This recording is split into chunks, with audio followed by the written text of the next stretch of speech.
Hey, this is Yazuki Wolf, and you may or may not be aware, but I'm a bit of a Skyrim fan. I mean, nothing crazy or anything. It's not like I would have the Skyrim theme song playing at my wedding as me and my wife came out into the banquet hall or anything like that. I mean, only a crazy person would do that. But at any rate, you can probably say that I've enjoyed playing Skyrim a bit. And ever since the first day that I tried the HTC Vive, I mean, before I even bought it, like the first time I tried it, I remember the day after, a dream was born in my head. And that was the dream of one day jogging through the landscapes of Skyrim, all in virtual reality. Because I don't know how many of you have actually tried this, but it's completely different. I mean, I'm going to show you in a little bit. I'm going to show you the screen captures of my gameplay, but let me just say that it does not tell you what it's like to actually be in VR, because when you have this on your head, you aren't looking at a screen anymore. You're standing there. You can feel the presence and the proportions of the things around you. You can actually see a person in front of you and feel like they're actually there. That you can reach out and touch them. Actually a bit taller than me. So But okay, that was a really intriguing thing to me, and I was really scared for a while that maybe that would never happen, because there hasn't been a lot of like mainstream attention to VR. Maybe that's not the right way to say it. There hasn't been a lot of dedication to VR from mainstream publishers. So you would see kind of dabbles here and there, maybe a hour-long VR experience, or maybe a little half-done port of something, but there aren't really a lot of full-on titles. I talked a little bit about my other videos how I really enjoyed the PC port, the VR port of Elite Dangerous, and that was a really good experience. But I had a video about half a year ago, I forgot, it was an E3 video where everyone was disappointed with Bethesda's E3 conference because they didn't announce any new games or any new properties. And I was maybe kind of an outlier in that I thought it was great because I didn't care about the new games and new properties. Don't get me wrong, if that's what you wanted, that's great. But for me, the more that they announced that Skyrim was going to come in VR, I was hyped. Now, of course, they announced only for PlayStation VR, and since I'm a Vive owner, I was a little worried, but I figured that it would come in time, and that time is now. Ladies and gentlemen, Skyrim VR is now available on Steam, and I went ahead and bought it with the full price. Yes, I know it's like the 6th release of this game, and it probably doesn't justify a full retail price, but I'm a really big fan of this, and I was just thankful for them to have actually made this, because it was something I wanted them to make since the moment I tried VR. So that's enough preamble from me. Let's go ahead and enter in to the world of Skyrim.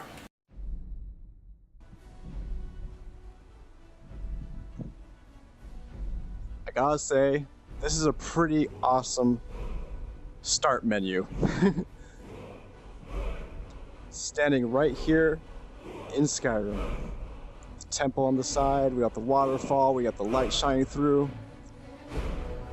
Okay, I'm feeling pretty pumped. Let's get this started.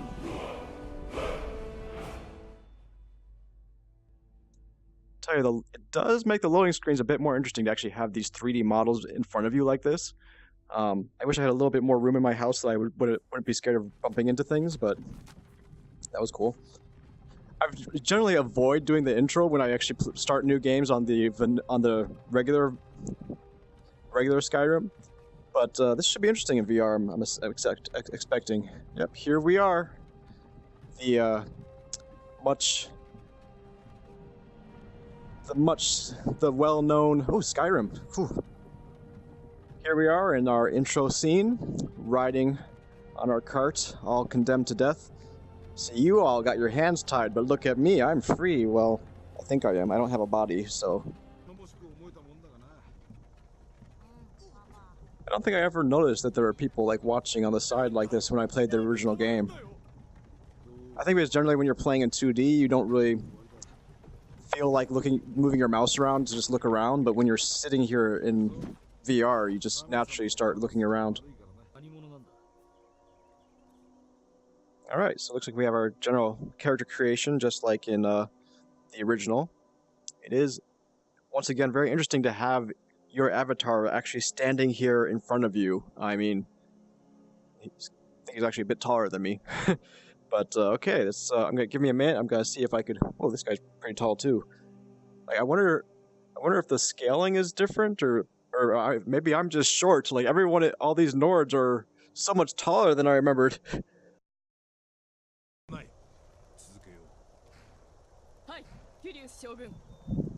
彼らに最後の儀式を。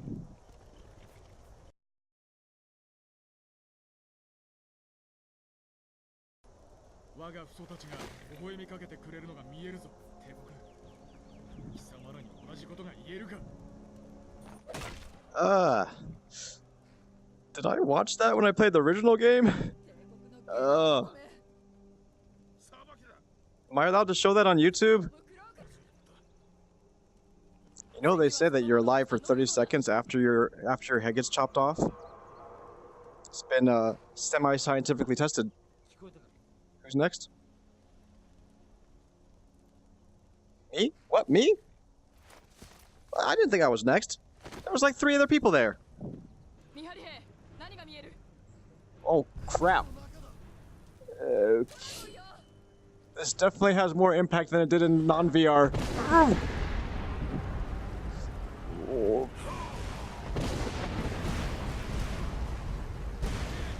Oh. Wow, okay. Alright, so I guess we're doing this now, okay. L this, okay, L. Oh, okay, so I have teleport. Alright, so let's teleport.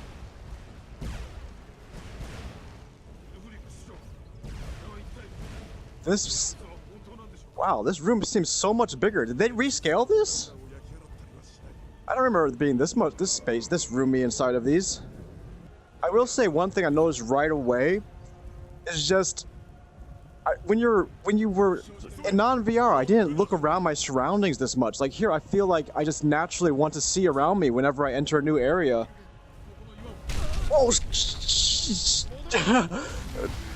I remember that being kind of scary in the original version, but I seriously felt my heart just kind of pump there, and I probably knew that was coming. I just forgot for a moment. All right. There is a freaking dragon outside. I don't think we should be standing here, guys. What's going on? Oh, snap. This is freaking insane. Did you see that? I remember these scenes in the non-VR version, but it was nothing it's nothing compared to in VR. All right. So where did he go? Oh, over this way. Okay. How do I open this? I think I went inside already. I just gotta say, like, that was intense. Like, and I mean, I've played through that before with non-VR, but it's completely different. The scale of things that are happening around you, and I mean, I wasn't like legitimately scared because I know that my character's not really any danger at this point, but you just have like an instinct that reacts to big things popping out in front of you, like, especially like when the because I had legitimately forgotten about the dragon breaking the wall there. Like I legitimately, my heart had like a palpitation. I don't know what you call it when you just feel like a cringe inside your heart. It was like, oh, like I was it lasted, it was left over for a little bit. So it looks like so it is teleportation. I noticed when I played Fallout 4, and I will do a video about that in the future possibly. Oh, that's cool. They got the little Skyrim mark in there. But I know in Fallout 4 you could also set up for non-teleportation. Let me see if that's possible in this as well. I'm assuming it would be, but let's just double check. Set day, VR settings, mode Henko snap, mode Henko smooth. I don't know what that is, but we'll just keep it at snap for now. Snap Kodo. I think maybe snap is what they're calling teleport, maybe? I'm not sure. Okay, here we go. Edo mode. So the movement is either... Alright, this looks like this is... Yeah, so this should be Chokusetsu Sosa. Alright, yep. So yes, it looks like In case you were curious, you are able to just move around without teleport. And I found that I was able to do this a lot in Fallout 4, and it didn't really make me sick. So I mean, there's a guy who does a video. I think it says it's called "Fallout 4 is not a nightmare." I believe it's by Up Is Not Jump. And he talks about the movement in Fallout 4 and how it surprisingly doesn't make you as sick as I would have expected, and he would have expected as well. So if you're worried about motion sickness, I do recommend that they've done a lot to improve on that. I don't know if it's 100%. Like I noticed here, like in Fallout 4, there was kind of a vignette around you that kind of prevented you from. It narrowed your field of view. I don't see that happening here, but it actually might be. I don't know. It's kind of hard to tell. That might be a setting issue, so I'm not sure. All right, it does look like when you jump, there is a vignette. So yeah, it looks like there is some vignetting to narrow your field of view. I think for the sake of the video, it will probably be less motion sickness inducing for you if I stick to the teleport. So let's just go back to the settings and go back to the teleport system. You may not be aware, but if you watch videos in VR and they make you feel a little queasy, don't think that means that VR games will make you queasy. Actually, it's not related at all. The reason why it makes you feel queasy when you're watching a VR video is that you're watching the head movements of someone else's head. So that's why I'm going to try to keep my head as still as possible during this video. But that causes motion sickness. While if you're in the VR and you're moving your head around, those are movements that you're expecting because it's your head making the movement. So that does not give you motion sickness. So don't misunderstand that if you do watch VR footage and feel sick from watching it. But I will do my best to reduce any motion sickness in my video by reducing the size of the screen and also by keeping my head as still as possible. It looks like for the most part the controlling is fairly similar to Fallout 4. The only difference I noticed that the jump button was grip instead of the left trigger as it was in Fallout 4. But if you played Fallout 4 VR, you'll probably feel fairly familiar with a lot of these.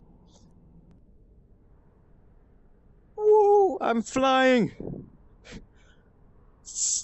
Whoa! The map. This is just the freaking map. This is the M button in your regular game, and look at this. You're like floating above the world. This is awesome. All right, got my first weapon. And in case anyone was curious, you aren't pressing a button. You're actually swinging your axe. All right, looks like we got our first fight coming up. Oh, take that. You want some too of this? You want some of this too? Come on, let's do this. Ugh. Ugh. Skyrim's combat has just improved tenfold. Alright, got my new shield. What's this? The Book of the Dragonborn. Sweet. Look at that. It's like physically here. See it? I can like hold it, stab it with my sword apparently. All right, well let's go. If I read that, what happens? Oh, it lifts up in front of me. Huh. This is kind of cool.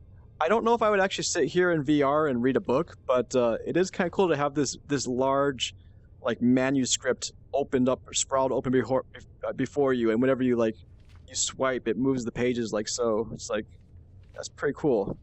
And by swipe, of course, I mean swipe on the pad. It's not actually responding to my controller, but that's not bad. Oh, we got spiders. Spiders incoming.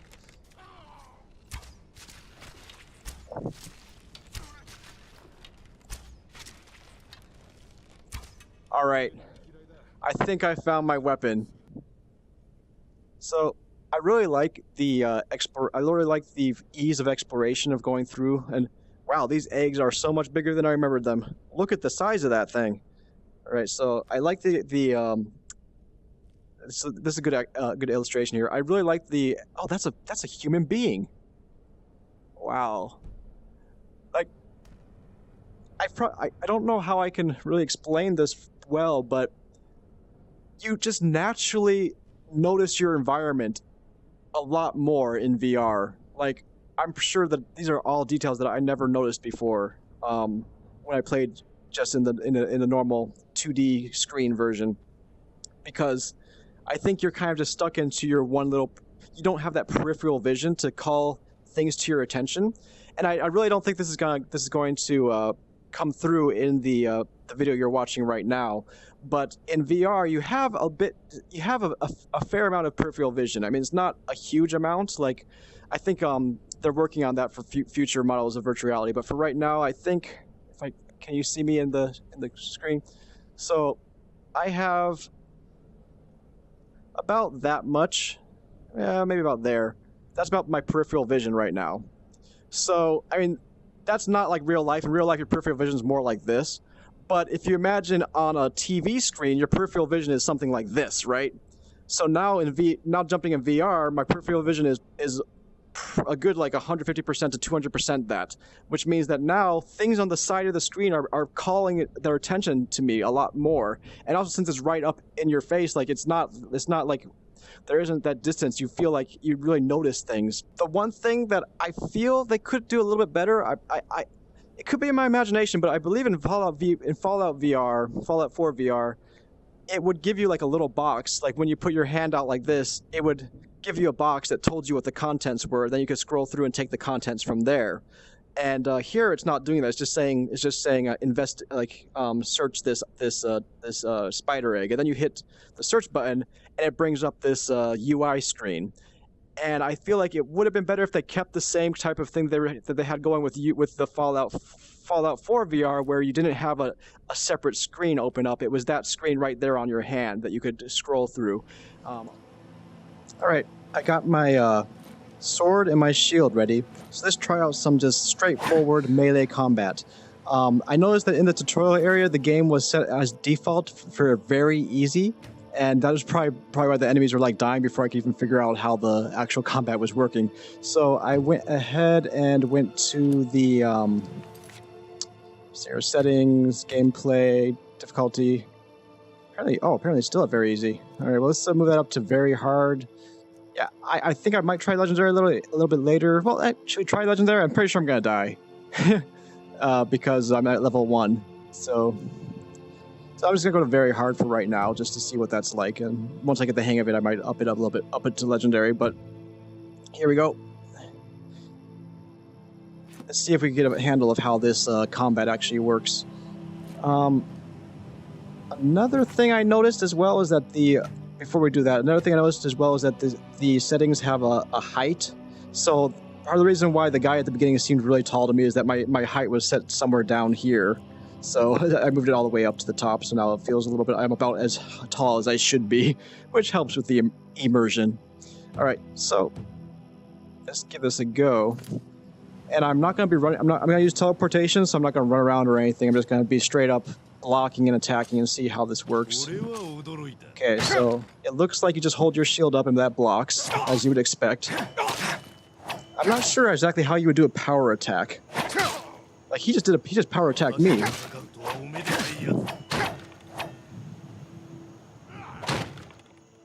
Okay, don't have a loud Tairoku.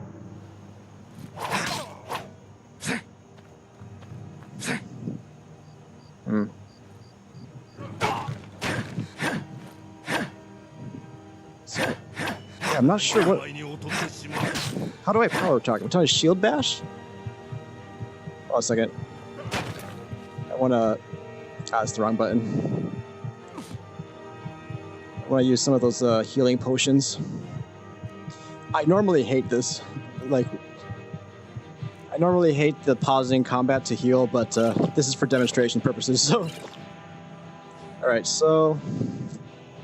It seems like I'm able to block, and I'm able to attack. I don't know how to do a power attack. I don't know if it's just a matter of how fast you swing.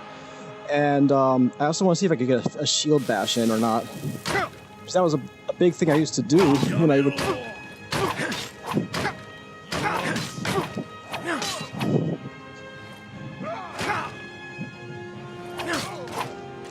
Alright, so, I'm not sure if I was getting shield bashes in there. It felt like I was, but it's kind of hard to tell. Right, this time I'm specifically going to look to see if I could do a shield bash.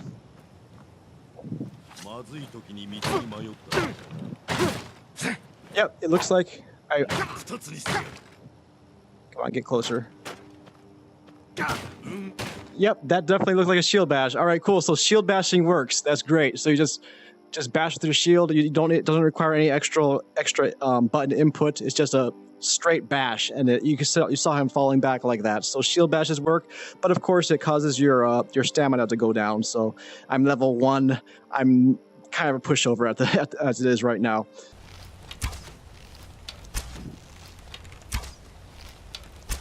I gotta say, I am really liking this bow and arrow. I mean, there was a comment in the Steam reviews page for this that said if you're expecting the lab level bow and arrow, that you're going to be disappointed. But I gotta say, I am not disappointed. This is at least the lab level. I mean, I don't know, I haven't played the lab for a while, but this feels very smooth. I mean, it's shooting exactly where I want it to shoot. Like, no problem. The only maybe what he might have thrown him off is that the original setting, right now I have it in, I have it set for real aim. It's a real aim, a real bow aiming. So if you go into VR settings here, you'll have a place that says, where is it? Real bow aim. If you take that off, then what will happen, and actually it's by default it is off, and when it's off, what you'll see here, you'll see that even if I move my hand up and down, the actual arrow stays straight. And I believe they did that as sort of like a handicap to help people who, I mean, because a lot of times when people who first try VR, they think that the aim is bad in the VR, but actually no, it's your aim is bad, because VR, there's more going on. When you're just aiming a reticule on your screen to shoot something, that's just one point that you're lining up with your target. But when you're in VR, it's the point of the arrow and the point of the angle at which you're holding the arrow. And so the non-realistic version kind of limits the amount of angle manipulation that you can have. And for someone who's used to a real arrow or playing something like the lab, that would be really off-putting. So I'm guessing maybe that commenter may not have known, or maybe it wasn't implemented when he first started the game, that in the settings you can go to VR settings, and then you have something called real bow aim. And the moment I enabled that, then it's 1-to-1, just like the lab. The arrows go exactly where I'm planning to shoot them. You know, it just feels like a real. It feels as real as a bow can feel in VR as far as I'm concerned. This is nice. So, I read a couple books that I got during the tutorial, and I now have magic power. So here's one thing that may not be that obvious about magic, but when you are playing on a 2D screen, you have one reticle on the screen, one area at which you can shoot. But since I actually have 2 hands, each with magic on them, what I can do that you've never been able to do before in Skyrim is that if I have a target on this side and something on this side too, I can actually shoot at both at the same time. How awesome is that? Mr. Mudcrab, you do not know the power of the dark side. Oh no, I'm out of magic. You're a lot scarier than you were before. Oh yeah?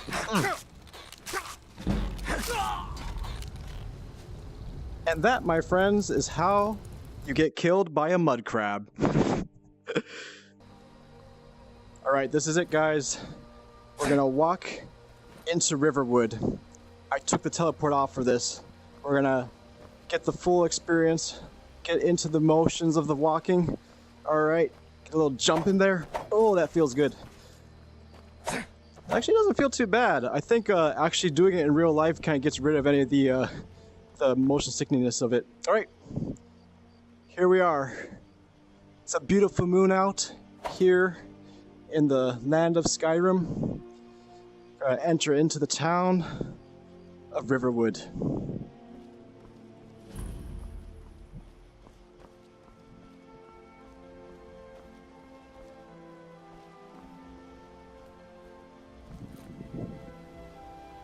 Hey there, little chicken.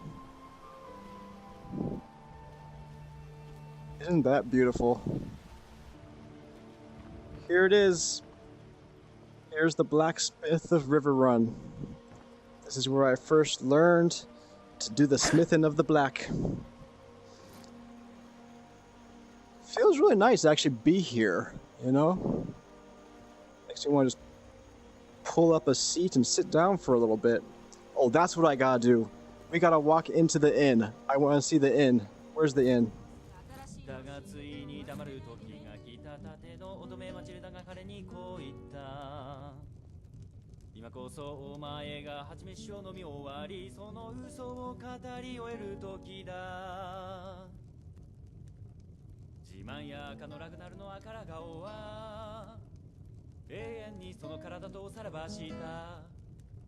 Hey. Allow me for a minute just to give you my first impressions as someone who has played Skyrim in non-VR and have now tried it in VR. And you know, I was kind of worried a little bit because when Fallout 4 first came out, there were a lot of complaints about bugs and issues with that. And I had heard people who were trying like PSVR's version of Skyrim that, at least at the beginning, I don't know if they've updated it since then, but at the beginning there were issues where they didn't feel like the arrow was tracking their movement properly and whatnot. But I think that might have been a hardware issue because with the Vive, with the trackers on the two sides of my room, I didn't feel any latency. It seemed like my hand and the arrow were aligning perfectly. I really felt like I was able to shoot exactly where I wanted to shoot. It felt really good. So I'm, at the very least, in terms of bow and arrow gameplay, I am stoked. I mean, if you think of all the bow and arrow games that I really enjoyed playing, like Hollow Point, Trickster, just the lab demo, everything that, like even the Vanishing Realms, any game that had a bow and an arrow, I was like all on top of that.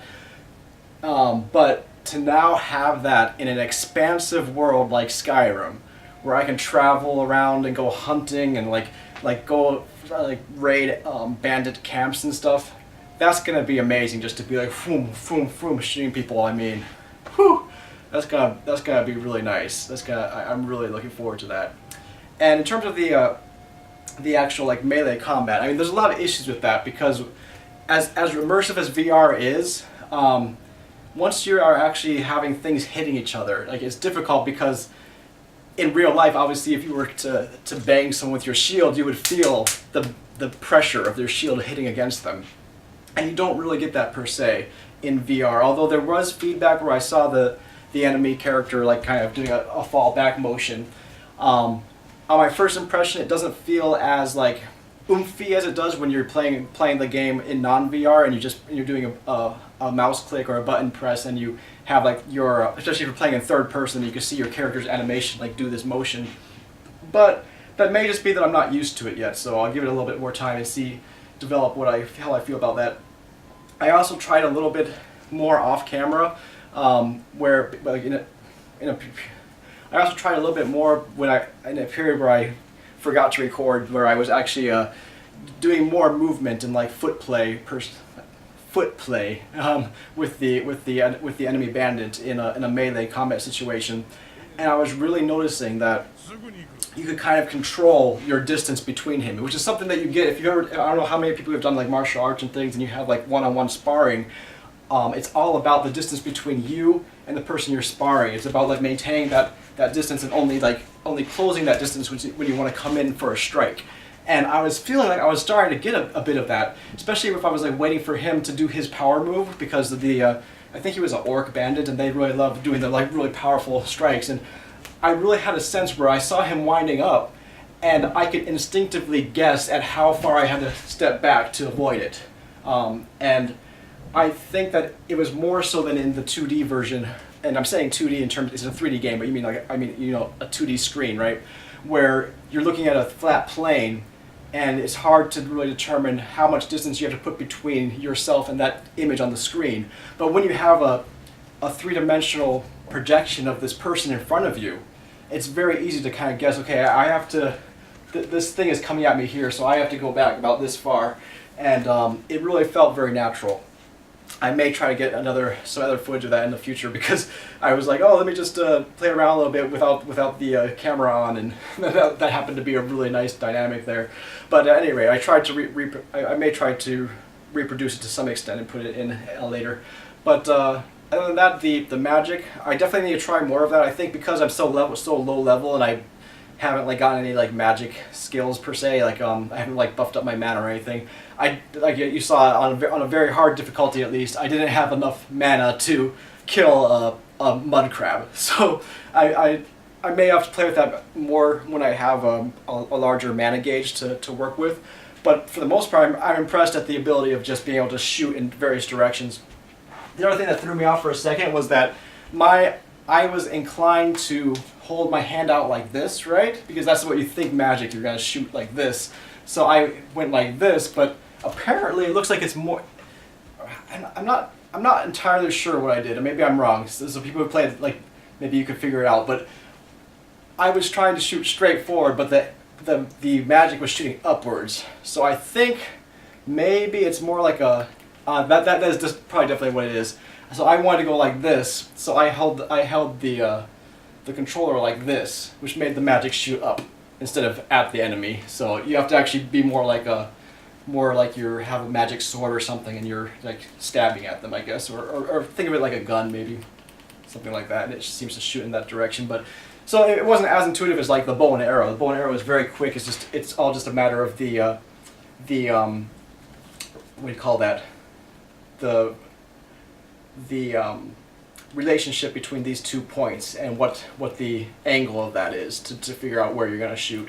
So right now I'm most impressed with the bow.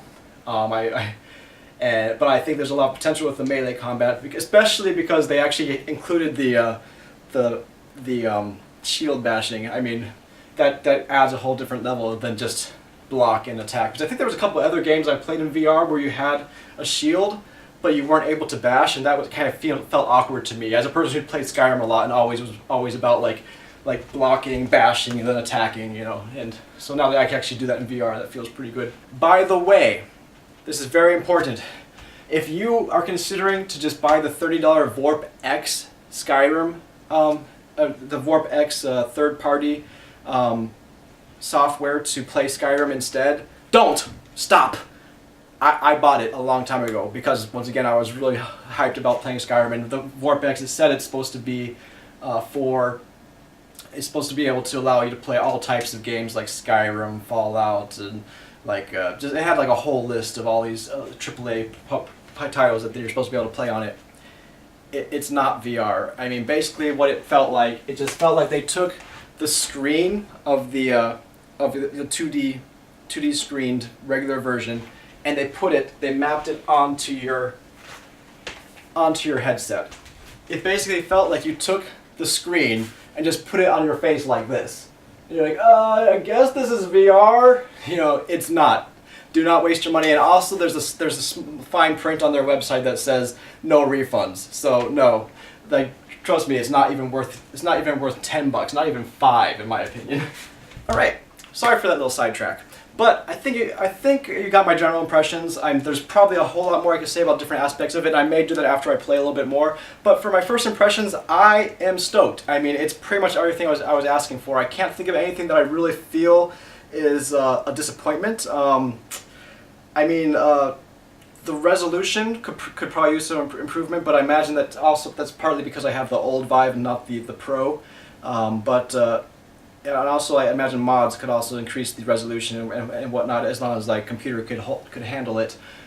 I don't know if I like the control for the sneak, because you have to hold down your grip for like a second or so to get into the sneak mode, and it's only a second, but it just feels weird because I've been playing Fallout 4 VR, and that's just a quick like grip motion, and then you're in sneak mode, and then you press it again, and you're out of sneak mode, and that felt really really good to me. While on this one, it feels like if you just press it once, it's a jump, and you have to hold it down to actually get into the sneak. And there's a slight disconnect for me, but maybe it's something I just have to get used to.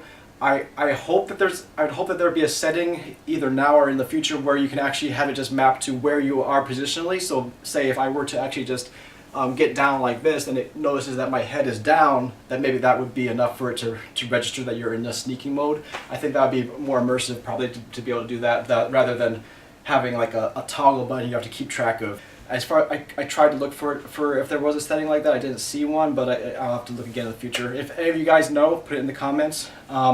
Also, power strike. I believe it has something to do with holding the trigger, but I'm not sure. Once again, if you guys know, put it in the comments.